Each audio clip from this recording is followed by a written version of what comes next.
and Assalamu alaikum. Today we're going to be talking about emotional intelligence and Goleman's EQ competencies. In the previous video, we already talked about the qualities of good leader, and we said that we had a little discussion about what emotional intelligence is, and we also said that okay, we're going to talk about Goleman's EQ competencies in the next video because this self-confidence and self-belief is a part of EQ basically. So how is that? Let's talk about that. Emotional intelligence. It could also be short from EI or EQ, whatever is fine with you. Both work. EI is because it fits in with the short form, and EQ because it's in comparison to IQ, and that's why. But sometimes people are like emotional quotient. You can say that's the full word. But since we usually say emotional intelligence, so we also use EI. Well, let's start. The ability to understand, be aware of your own emotions, as well as the emotions, thoughts, feelings of other people. That's basically what emotional intelligence is. Sorry. Yeah. That's basically what your emotional intelligence is like. You have to be able to understand and be aware of your own emotions as well as the emotions of your people around you, not just yourself but also the people around you. That's all about the emotional intelligence, not just about understanding your emotions. And it could also have a like the basic ideas that you have to be able to understand of your own emotions as well as the emotions of other people. That's just it. That's basically it.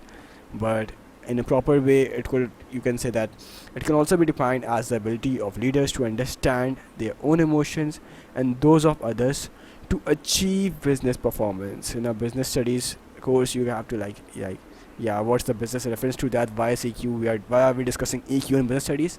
Well, it is to achieve business performance. Like, if you know your own emotions, if you know the emotions of people around you, you can motivate yourself and you can motivate others around you as well.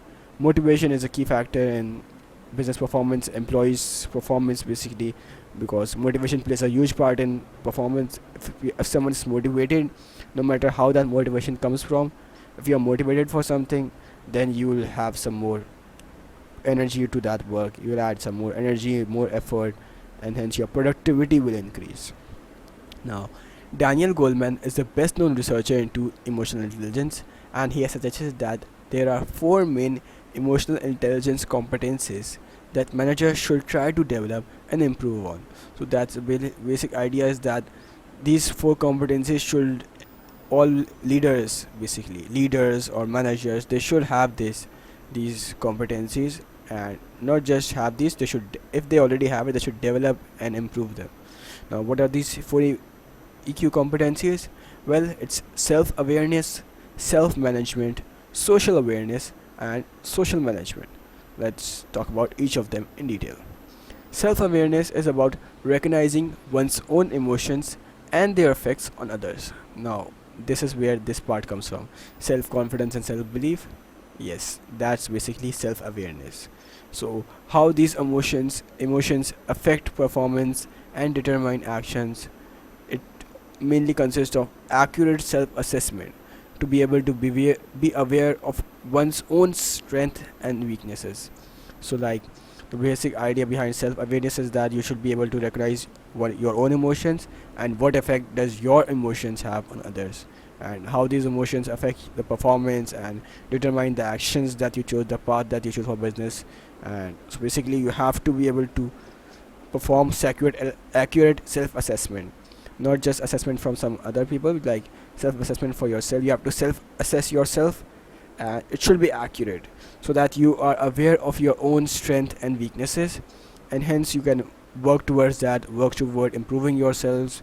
And if you do that, of course you have more emotion, more motivation, more self-confidence, more self-belief in yourself, and in that way you can set up targets. For example, you can just like set up business targets successfully, Like if sometimes you have a goal like, okay, I have to do 100 millions units, we have to sold 100 million units in so and so time period. How are we going to achieve that? No, that's completely impossible. I don't believe in it. I can't do that. So you will hesitate to set that goal. And if you hesitate, your employees and everyone else will also hesitate, because you are the manager. They look after you. What you do, they follow. So they are the followers. So you can't do that. Have to be a good manager. You have to be self-confident. Okay, we can do it if we do so and so, allocate so and so resources. And if you can't do that, then set up another objective that is more suitable for the business. You need to be able to aware of your own strengths and weaknesses. Self-management. Self-management is about self-control to manage impulsive feelings like anger, emotions like that just randomly pop up because of something. Okay, some manager, a worker has done a mistake maybe, but you can't just get angry at the moment and just start screaming. Like a random example, you can say like a car passes by. When you're walking on the road, there's a puddle of water, a car passes by with full speed, and that water is on your shirt now, and you just be like angry, start getting angry and start saying bad words to that, start cursing that driver. But you have to stop there. You have to control yourself. You have to manage his impulsive feelings and think, okay, there might be some reason for that. Maybe he's missing some flight maybe, or maybe he has to go to hospital. You have to control yourself. So like they gave that random example, but yeah, it's all about managing your impulsive feelings. And then, okay, if your employee has made some mistake, how can that be corrected? What should be done next? Not think impulsively, but think logically, what's best for the business. You have to stay focused under pressure and handle stress. It's easier said than done, but yeah, that's all about self management. You have to manage yourself, because in managers and leadership there will be losses. There are losses, a lot of losses. Business makes loss. There's risk, of course, so you will fail at times, but need to be able to control yourself. You have to stay focused on your target, handle that stress, bounce back from the failure, and give it a try again to achieve success. You should be trustworthy, conscientious, flexible, and innovative. All these are part of your self management. Now, next we have social awareness and social management. Now, self awareness, self management was about your own self, how you need to recognize your own emotions, you have to control, and how you first part is about understanding, and the second part is about its relation with other people, like how you should behave, how you should control yourself, how you should present yourself to others. You should be trustworthy to others. You should be flexible and innovative. What you should do, and what you should understand for yourself. Now it's a social awareness. What you need to understand about others and what you should do. Social awareness. So basically, you have to be empathetic. You need to listen to others. You need to take advice and develop others. It's not just like you think about yourself. You don't. There's a complete autocratic leadership style.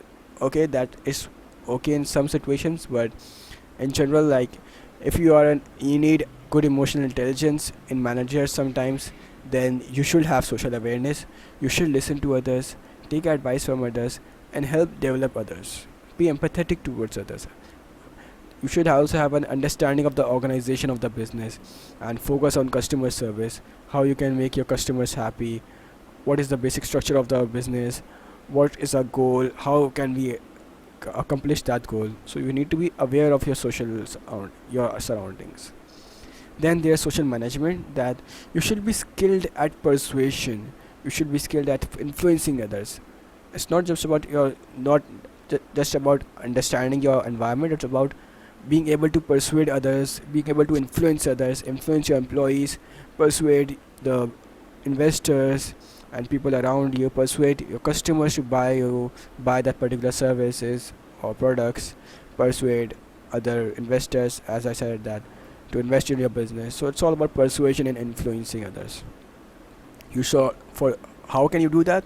Well, you should have effective communication. Effective communication, as in being able to communicate your ideas, your points to the employees, your objectives to the employees, not just like okay order them. No, you have to communicate them effectively, and should know that okay, if your employees understand it or not. If they can't, then use some other way of communication.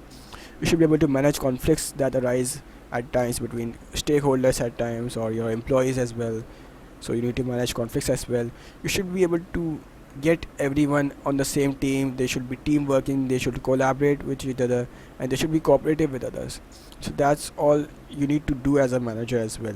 You need to be a team working person, you need to collaborate with others, and you also need to be cooperative with others. So that's about the social management part. And yeah, we have covered all of these four EQ competencies. So thanks for watching, and that wraps up the first chapter of leadership and management, or management and leadership, vice versa. Okay, thanks for watching. Allah Hafiz.